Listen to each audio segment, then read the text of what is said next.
Hello everyone, and welcome to my book review. This week I will be reviewing Avengers of the New World by Laurent Dubois.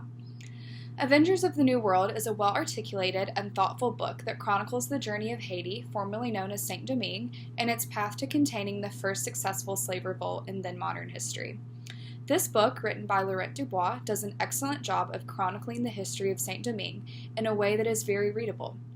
Laurent's points build upon themselves, and he does an excellent job of putting the events he describes in a broader historical context that allows the reader to fully comprehend his points.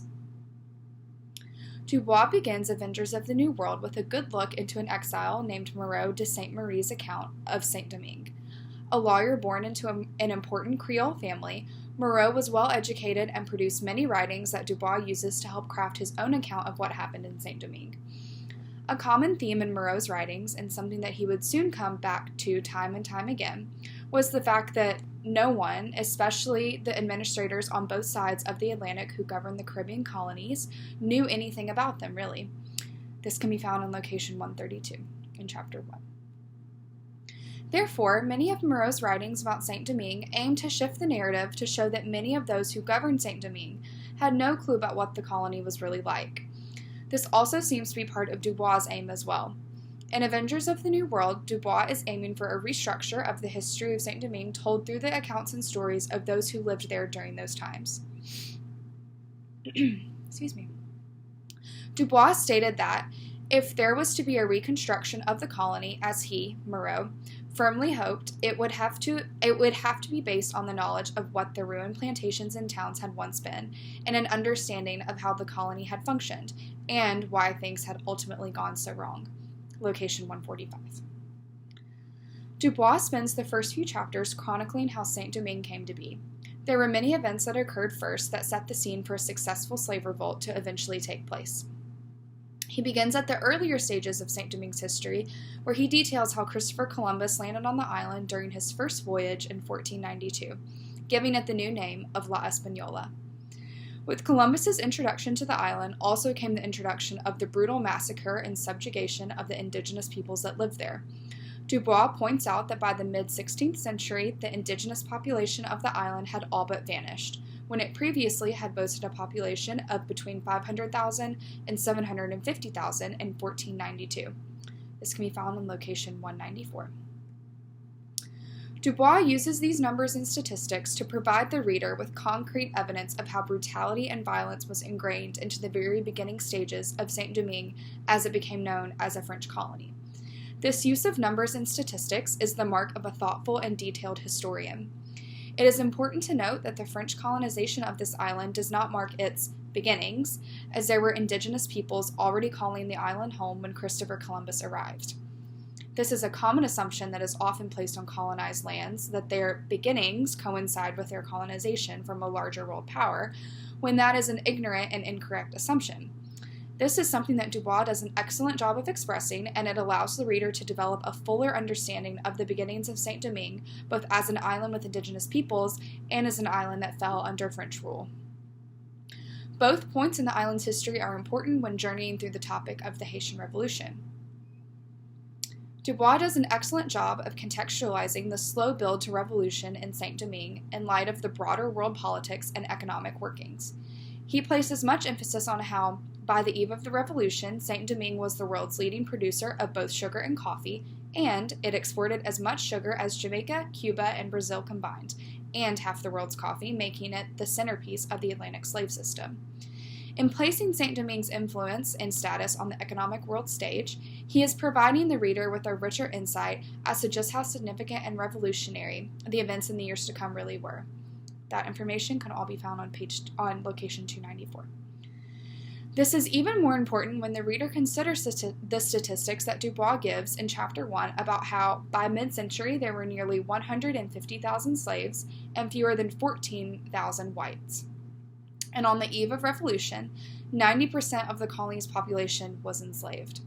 This again points back to Dubois' effective use of numbers and statistics when outlining his points. Those numbers that I just said could be found in Kindle locations 267 through 268. Dubois does an excellent job of framing the events in Saint-Domingue in conjunction with those surrounding the French Revolution. There were many instances where Creoles and free people of color appeared to benefit from being natural allies. However, white colonists, convinced that slavery can be maintained only through discrimination against free people of color, rejected their request for political equality. Location 803. The prevention of these free people of color from serving in the political processes and assemblies of the colony stood directly against everything the French Revolution stood for. Location 795. Dubois also makes a point to mention that at the gathering of the Estates General in Versailles in June 1789, 17 delegates from Saint-Domingue showed up uninvited, demanding the right for colonial representation. Location 995. This sparked a whirlwind of controversy that resulted in questions over how many Saint-Domingue delegates should be allowed to sit in the assembly, as there were many who believed that they were there illegitimately. Location 1002. Saint-Domingue's role in the National Assembly, and by default, the French Revolution, sparked conversations back in the colony about what the natural rights and liberties of man really are, and what the currently enslaved people who were entitled what the currently enslaved people were entitled to in light of the reimagination of French politics and culture through the Declaration of the Rights of Man specifically. There are so many paradoxes in the rationalizations that whites in Saint-Domingue used to justify the treatment of all people of color, not just slaves, and Dubois points out many of them, even going so far as describing the island as a schizophrenic society. Location 917. Since so many of the racialized laws that white men supported were the very same laws that they continuously disregarded as they continued to have sexual relationships with Creole women and other women of color, slave or not. Dubois effectively calls out the ridiculous nature of these racialized laws that aimed only at suppressing people of color and not offering any sort of benefit to Saint-Domingue society. Avengers of the New World offers a new and fresh perspective on a very important event that is often skipped over in the generic study of history. Saint-Domingue was the home of the very first successful slave revolt in modern history, and yet it is rarely ever talked about. Much of that may have to do with the fact that there are not many first-hand accounts from non-white sources from that time. Dubois provides an example in the instance of Antoine Damas, a surgeon who survived the insurrection on the Northern Plain, most likely due to what he could offer the insurgents in terms of his professional abilities as a surgeon. Damas's work was followed by an essay arguing that the Haitian Revolution was illegitimate and that the French should take back their former colony. This is the only surviving account of the event written soon after it took place, according to Dubois, location 1350. This is an issue in and of itself, but it helps Dubois point to a broader issue, which is a lack of accounts of the Haitian Revolution that are not told from a white and biased perspective. Dubois uses Avengers of the New World to help the reader understand how the Haitian Revolution was not only affected by the French Revolution, but also itself affected major world events that had long-lasting ramifications, such as the Louisiana Purchase, the growth of the sugar economy in Cuba, and their complete reshaping of the political landscape in the Caribbean. This is the mark of an effective writer and historian, and is a testament to how well-written Dubois' book is. He provides the reader with a rich understanding of the history of the island that is now known as Haiti, and the very nuanced and unique racial history that it has. From Creoles to people of color to slaves to whites, the racial relationships in Haiti were unique and at many times convoluted. However, Dubois uses that to push the reader towards a deeper understanding of the island and its influence on our world today. Dubois concludes Avengers of the New World with his thoughtful epilogue, aptly titled Out of the Ashes.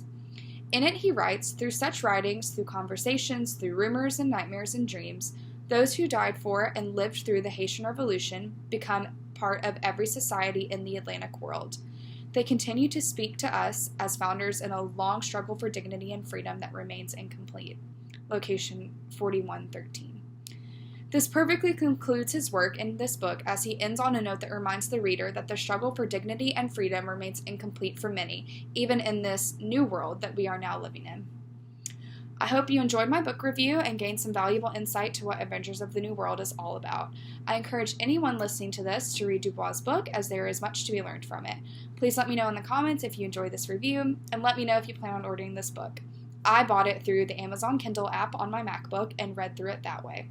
Thank you for listening, and I hope you enjoyed my review. See you all next time.